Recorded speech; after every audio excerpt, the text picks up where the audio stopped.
Halo semua, film horor yang akan saya bahas kali ini tentang seorang dukun perempuan yang dipusingkan oleh keponakannya yang mulai bertingkah aneh setelah ayah dan kakaknya meninggal dunia secara misterius. Awalnya semua mengira itu hanya stres biasa, tapi dari hari ke hari kelakuannya mirip kayak hewan buas seolah ada entitas jahat yang merasuki tubuhnya. Bahkan roh leluhur atau bisa dibilang karuhun yang selama ini membentengi keluarganya pun tak sanggup menghadapinya. Dan film ini berjudul The Medium, Urban Legend asal Thailand. Bagaimana alur ceritanya? Langsung ke TKP, jangan lupa subrek. สิเชื่อว่าสิ่งที่เหนือธรรมศาสต Film ร์ทุกอ dibuka ย่าง dengan konsep dokumenter layaknya Nancy Judge. Namun untuk lebih terasa realistis, tim ini tak menampilkan wajah. Dalam dokumentasi potongan video, mereka menunjukkan sudah berkeliling ke semua wilayah Thailand untuk mempelajari kehidupan para dukun. Hingga sampailah ke wilayah Isan, Thailand Utara. Di sini mereka tertarik pada kehidupan Nim, seorang dukun di wilayah tersebut. Ini sosoknya. Dalam wawancara eksklusif, ia menjelaskan keyakinan masyarakat sekitar bahwa roh ada di mana-mana. Di pohon, di rumah, di jamban, hingga di gorong-gorong. Ia juga mengaku dalam praktek pendukunannya dipandu oleh roh baik bernama Dewi Bayan, warisan leluhur kakek buyutnya, yang punya moto menolong tanpa pamrih. Itu terbukti ketika mengobati pasien, Cek Nim tidak minta bayaran, cukup catat nomor rekening saja. แล้วก็ร้อยสารน้ำแค่น้ำข้าวบ่ไม่แห้งค่ะ เป็นร่างทรงของย่าบายะ Tak hanya di rumah, tim ini juga mengikuti acara adat ruatan kampung di sebuah lembah yang diyakini warga sebagai tolak bala dari segala bencana, di mana Min sebagai seorang dukun tiap tahun dipercaya memimpin acara tersebut. Dalam sesi acara ini, ia mengaku dulu semasa remaja tak ada kepikiran menjadi seorang dukun, malah cita-citanya jadi TKW di negeri Formosa. Tapi apa mau dikata, setelah sang bibi meninggal dunia, roh Dewi Bayan memilihnya sebagai hak waris keturunan keluarga dukun. Lama-kelamaan ia mengaku merasa nyaman menjalani profesi ini karena cuan mengalir datang dengan sendirinya. มันก็ทรมานเนาะก็จนถึงขั้น Nim menerima kabar bahwa suami kakaknya meninggal dunia. Diikuti tim dokumenter, ia pun berangkat ke kota sebelah untuk melayat. Dalam perjalanan, Nim sedikit menceritakan tentang kehidupan keluarga kakaknya yang kerap ditimpa kesialan. Anak paling besar meninggal secara tragis. Sebelum genap sebulan, sekarang suaminya. Musibah itu diduga setelah sang kakak menolak menjadi dukun, malah memilih pindah agama. Dan di rumah duka kita langsung diperkenalkan dengan keluarga besar mereka. Ada Manit, kakak tertua bersama sang istri yang baru punya momongan. Lalu ada Noi yang masih berduka, dan ini Ming, putri Noi sekaligus keponakan Nim yang terlihat mulai bersikap janggal, tidak seperti biasanya. Dari sikap janggal yang ditunjukkan keponakannya, Nim sebagai seorang dukun merasa ada aura yang tidak beres. Terlebih ketika Ming yang ujug-ujug memarahi salah seorang pelayan karena tidak bawa amplop. Di saat hendak pulang, rekan kerjanya juga bercerita kalau performa Ming di kantor akhir-akhir ini menurun drastis. Yang paling membuat shock, esok paginya saat prosesi kremasi akan dimulai, Nim mendapat kabar kalau pelayan yang sempat berisi tegang dengan Ming semalam ditemukan tewas di gorong-gorong. Nim pun mulai curiga, jangan-jangan kematian ayah Ming juga ada hubungannya dengan putrinya sendiri. เนี่ยตาบอดบ้านเราอยู่หลังวัดเนี่ย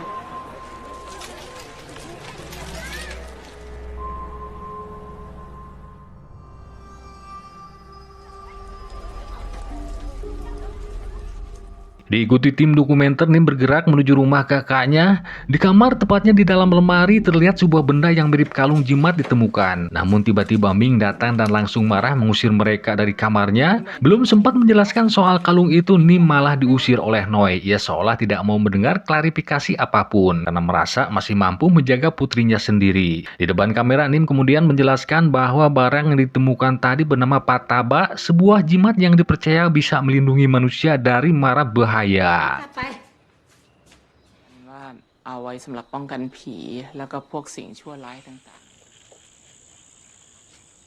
มิงเอาว่านพัตตบะไว้ในห้องทำไมอะ Dari berbagai pertanyaan yang dijawab Ming, kadang nyambung, kadang error. Sesekali ia juga bersikap aneh dan bicara sendiri ketika tertangkap kamera. Kemudian Nim menjelaskan kepada tim, ada kemungkinan roh Bayan mulai memilih ponakannya sebagai penerus dan perlahan mencoba mengambil alih tubuhnya. Meski begitu, semua belum bisa dipastikan. Karena mulai penasaran dengan fenomena tersebut, tim dokumenter memutuskan untuk terus menyoroti aktivitas Ming. มันแปลว่าย่าบาหยันกำลังจะย้ายมาเข้ามิงหรือเป ๆ ล่า โทษสิ น้องสบายๆได้เลยนะ Saat berada dalam kondisi normal, ia terlihat seperti remaja biasa, bahkan lumayan cantik, sekilas mirip Lucinta Luna. Ketika diajak bicara pun jawabannya masih terdengar normal seperti manusia pada umumnya. เวลาเข้าต้องร้องแบบอังด้วยมั้ย Di tempat terpisah, tepatnya di pasar, tim lain meliput kegiatan Noi yang ternyata berjualan daging gogok segar. Meski dilarang Menteri Agama, Noi berdalih pasrah, mau gimana lagi, masa harus jualan apem? Lagian ini satu-satunya usaha peninggalan suami. Ogah memperpanjang masalah, Noi bercerita bahwa saat remaja, ia sempat terpilih menjadi ahli waris dukun. Namun ditolak dan langsung pindah keyakinan, lalu menyerahkan gelar tersebut kepada adiknya Nim. Suasana agak sedikit canggung saat reporter menyinggung nama Ming sebagai calon penerus roh bayan berikutnya. Dengan ada kesal, Noi menegaskan keluarganya sudah tidak percaya perdukunan karena itu satu perbuatan yang musyrik.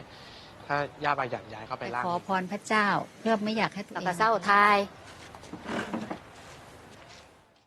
แล้วมึงเอารองเท้าเด็กมาใส่ทำไมเนี่ย Di saat ibunya menolak semua hal yang berbau mistis, keanehan pada Ming justru semakin nampak. Kadang ia bertingkah seperti bocil, kadang sikapnya berubah menjadi liar sampai AO parah di tempat hiburan. Sikap mana yang berubah-ubah itu semakin diperjelas dari keterangan temannya. Tim terus mengikuti pergerakan Ming yang sedang oleng hingga ia tertidur di tempat kerja. Keesokan paginya Ming terbangun dalam kondisi menstruasi yang cukup parah, membuatnya merasa malu dan langsung pulang.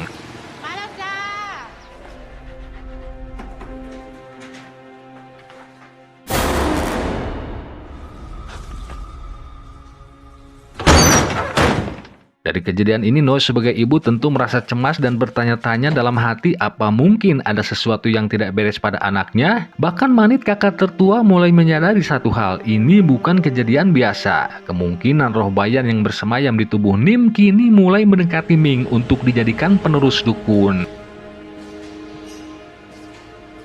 แต่ถ้าหากว่าญาอยากมาเข้ามาเที่ยมมันอีหลีนี่เว้าหยัง มึงบอกเอิญมันมา มึงบ้าหยังมันมาหา Singkat waktu, setelah Noi menolak ritual pemindahan roh bayan yang diajukan kedua saudaranya, ia malah membawa Ming ke rumah sakit, namun kondisinya tidak kunjung membaik. Tim dokumenter justru mendapat pengakuan dari Ming sendiri bahwa perasaannya semakin tidak enak. Tidak hanya itu saja, setiap malam ia kerap bermimpi didatangi sosok entitas kolor hijau. Bergeser ke tempat kerja, Ming terlihat mengalami sakit hebat di bagian perut. Entah apa yang terjadi, tim dokumenter pun dilarang merekamnya. Tak lama kemudian, Ming dipanggil oleh sang atasan tanpa alasan yang jelas. Ia dipecat secara tidak hormat dari tempat kerjanya.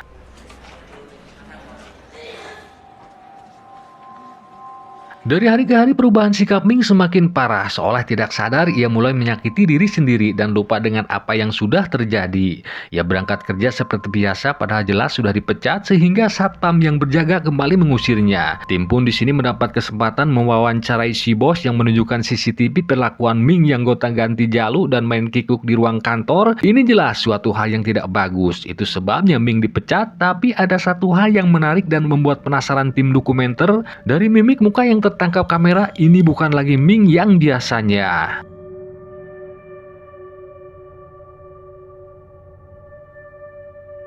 Di tempat lain, Nim terlihat lagi bersemedi minta petunjuk di depan patung Dewi Bayan tentang apa yang sebenarnya terjadi pada ponakannya. Sementara di rumah, Noi yang baru pulang dari gereja sok sangat melihat Ming sudah bersimbah darah dalam kamar mandi. Dengan barang seadanya, Manit dan kru dokumenter langsung melakukan pertolongan pertama pada kecelakaan, dan di detik itu juga mereka langsung membawa Ming ke RSUD terdekat.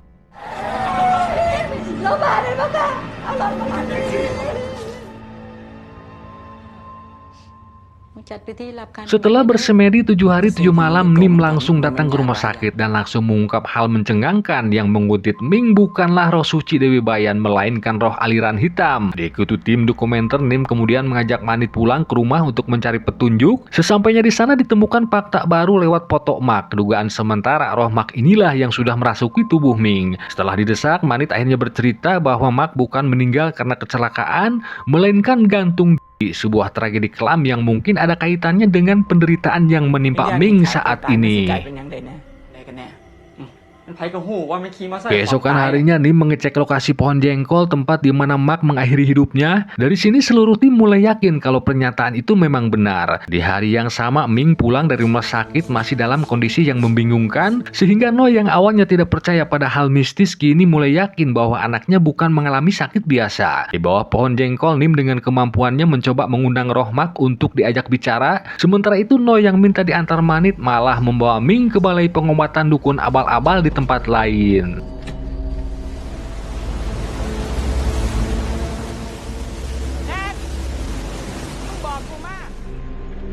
Saat ritual sedang dilakukan, Nim yang sempat ditelepon Manit datang ke lokasi dan meminta semua kegiatan dihentikan.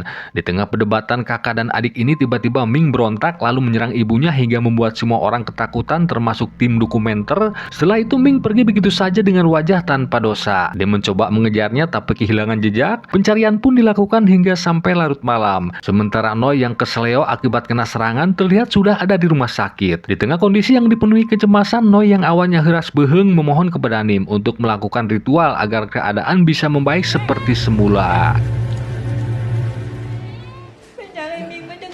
Sebulan berlalu, keberadaan Ming masih jadi misteri. Pencarian pihak kepolisian pun belum membuahkan hasil. Begitu juga saat ditanya ke teman-temannya, tak ada satupun yang tahu. Sementara itu Nim yang tanpa henti siang malam melakukan ritual akhirnya mendapat petunjuk dari telur busuk yang ia pecahkan. Tak pakai lama diikuti tim dokumenter, Nim menuju sebuah bangunan tua. Begitu masuk ternyata ini bekas pabrik pemintalan milik keluarga Yasantia. Dan berkat ritual sebulan penuh tanpa henti, akhirnya Ming ditemukan di lantai 2 dalam keadaan masih tak sadarkan diri.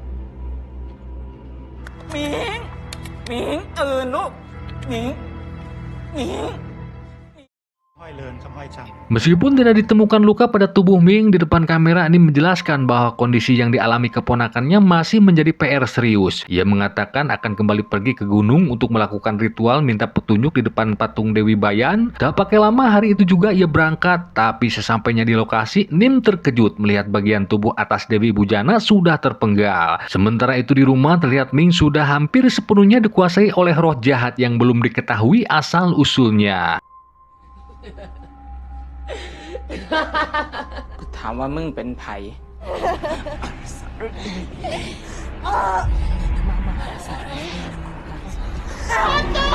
Situasi semakin kacau. Nim hampir putus asa karena gagal menyembuhkan ponakannya. Namun demi keluarga ia menolak menyerah dan membawa Ming ke balai pengobatan milik Santi, seorang dukun ternama yang legalitasnya sudah diakui. Dari hasil penerawangan, Santi terkejut karena Ming ternyata dirasuki begitu banyak roh pendendam. Demi mencari jawaban, mereka pun melakukan investigasi ke tempat pertama kali Ming ditemukan.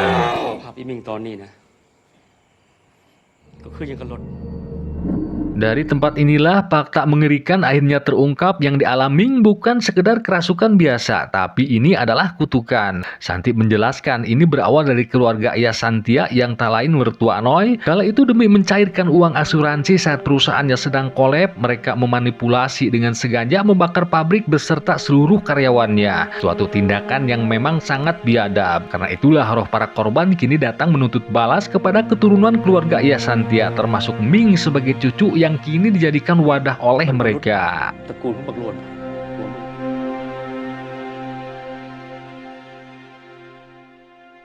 Di tengah situasi yang penuh harap-harap cemas, Nim akhirnya bicara kepada Noi bahwa ritual penyembuhan akan tetap dilakukan. Sebagai sesama dukun, Santi pun bersedia membantu, bahkan hal ini menjadi tantangan tersendiri bagi dirinya. Di padepokan segala kebutuhan dan latihan mulai dipersiapkan dengan melibatkan banyak asisten demi kelancaran jalannya ritual yang nantinya akan dilakukan di lokasi. Sementara di rumah, kondisi tubuh Ming terlihat semakin kurus kerempeng. Saat diwawancarai tim dokumenter, Noi mengatakan bahwa sejak sakit Ming sudah tidak mau makan. Namun anehnya setiap pagi rumah selalu acak-adut. Sambil menunggu harapan terakhir dari Nim, Noi hanya bisa pasrah. Dari sinilah tim dokumenter akhirnya sepakat memasang CCTV di dalam rumah untuk mengetahui pergerakan Ming pada malam hari. 6 hari sebelum ritual dilakukan, rekaman CCTV mulai memperlihatkan perilaku Ming yang tidak wajar, bergerak merangkak seperti binatang di dalam rumah. Awalnya keluarga tidak percaya sampai Manit marah dan mengusir tim dokumenter. Namun setelah video diputar ulang dan menunjukkan perilaku Ming yang pipis sembarangan tidak pada tempatnya, juga melahap daging mentah dari kulkas, Manit yang melihat ini jadi takut hingga kepikiran untuk pindah rumah. Tapi Noi tetap akan bertahan. Meski tidak dipungkiri, ia juga mengaku merasa takut. Di tengah situasi itu, harapan mereka tetap Nim pasti bisa menyelesaikan masalah ini. เก่งมันช่วยคนเยอะแยะไปหมดเลย Atas persetujuan Sohibul B, tim akhirnya memasang CCTV tambahan untuk merekam lebih jauh pergerakan Ming, dan malam ini ia terpantau masuk ke kamar mengganggu Pang yang lagi tidur. Baginya Manit yang ternyata mantan preman Cicahem kesal lalu memasang baut di pintu kamar Ming supaya tidak bisa keluar malam-malam. Tapi semua itu tidak ngepek. Malam berikutnya Manit malah menemukan potongan tubuh si Piki dalam panci. Sungguh menjijikan. Saat dicek lewat rekaman, ternyata Ming sudah merebusnya dalam keadaan hidup. Situasi makin panik ketika dalam rekaman tersebut Ming terlihat menculik Pong si bocil yang entah mau dibawa kemana.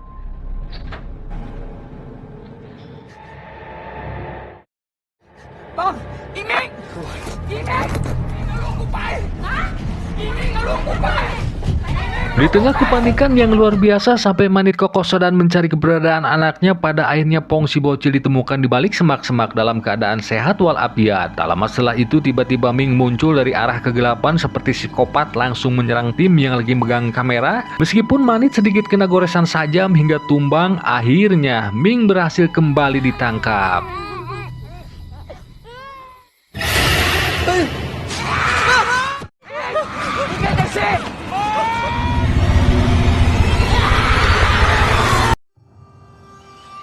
Sehari menjelang ritual, Nim belum juga memberi kabar. Noi yang mulai merasa cemas akhirnya memutuskan datang ke rumahnya. Karena pintu terkunci, warga sekitar pun membantu mendobrak. Dan sungguh mengejutkan, entah apa yang terjadi pada Nim. Apakah dalam pertempuran adu ilmu, ia terlihat sudah terbujur kaku di kamarnya. Misteri kematian ini membuat keluarga terpukul, terlebih hanya dirinya yang dianggap mampu menyelamatkan Ming.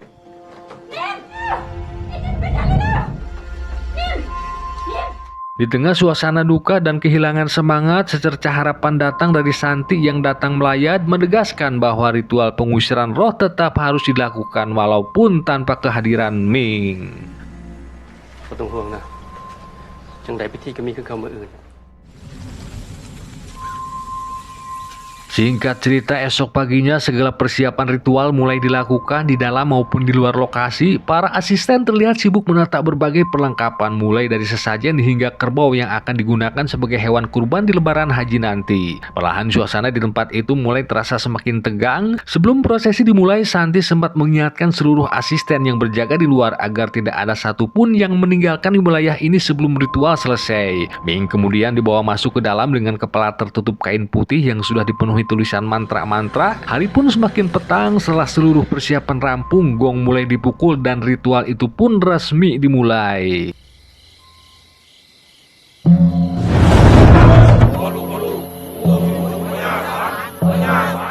Ritual berjalan dengan hikmat. Santi terus membacakan mantra-mantra yang diikuti para pengikutnya secara serentak. Di waktu yang sama di rumah, Pang dan salah satu murid yang sedang siaga dikejutkan oleh suara jeritan dari dalam kamar. Mereka pun mulai bertanya-tanya apakah ini pertanda ritual sudah berhasil. ทำไมเขาถึงกรี๊ดอ่ะ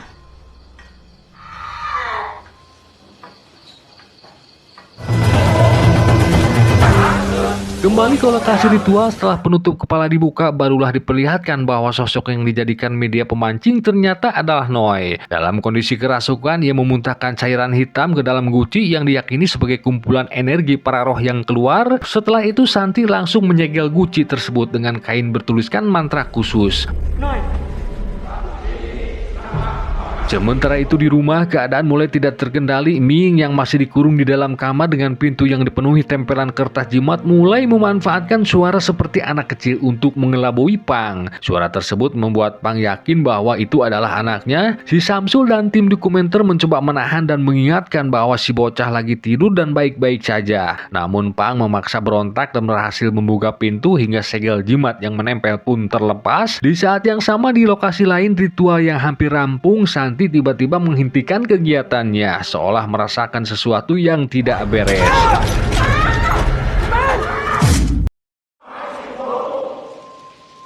Diikuti tim dokumenter yang terus merekam, Santi membawa Guci berjalan perlahan menuju tepi gedung. Suasana mulai terasa tegang, namun anehnya saat salah satu murid mencoba menyapanya, Santi tak menjawab sepatah kata pun. Tak lama kemudian cahaya obor mati dan seluruh ruangan langsung poek. Ketika tim menyalakan blade kamera, Santi sudah berubah seperti Sumanto, cengar-cengir sendiri lalu tertawa terbahak-bahak. Dari sinilah semua mulai kacau, sehingga inilah yang terjadi.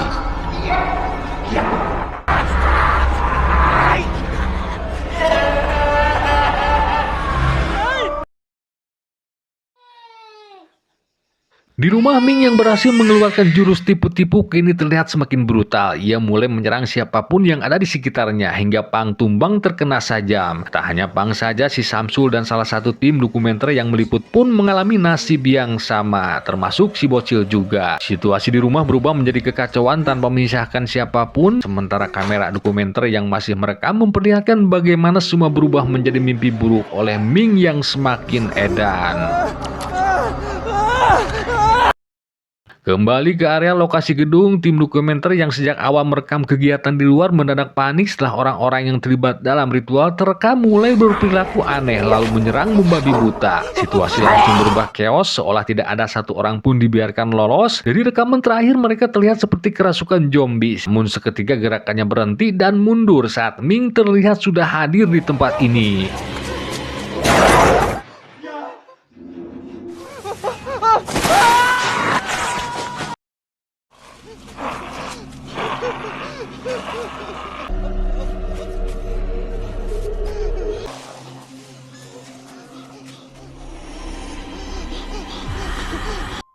Di dalam pabrik, suasana masih belum ada kepastian. Mereka bingung harus berbuat apa karena ketua mereka yaitu Santi sudah koid. Lalu Noi yang sebelumnya pingsan akhirnya sadar dan mengatakan kepada Manit bahwa roh suci Bayan telah masuk ke dalam dirinya dan ritual harus kembali dilanjutkan. Entah cuma ngaku-ngaku atau gangguan psikologis, tapi yang jelas tertangkap kamera di tengah beberapa orang yang masih waras. Noi menancapkan dupa secara terbalik dan tiba-tiba situasi menjadi kacau. Mereka kerasukan secara massal, begitu juga dengan Manit. Setelah menyerang tim dokumenter, ia memilih terbang dari atas gedung.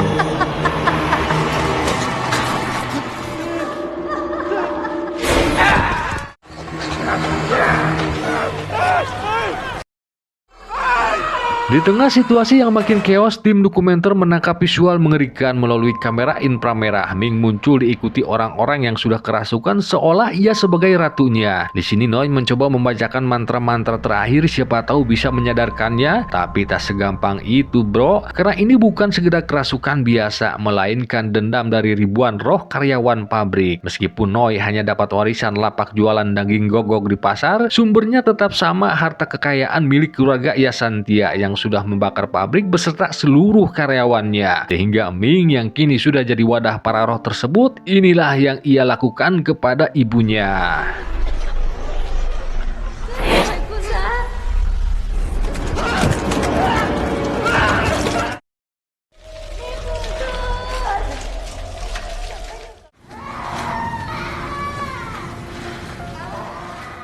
Film diakhiri oleh rekaman video tim dokumenter yang memperlihatkan Nim sebelum meninggal secara misterius. Dalam kondisi yang terlihat begitu lelah, ia seolah mulai kehilangan pegangan sebagai seorang dukun. Namun yang pasti semua teror dalam film ini terasa bukan sekedar kerasukan biasa, melainkan bentuk dendam dan kutukan yang terus diwariskan, atau yang sering disebut sebagai hukum karma. Nim yang sejak awal berusaha menolong keluarganya pun ikut terkena imbasnya.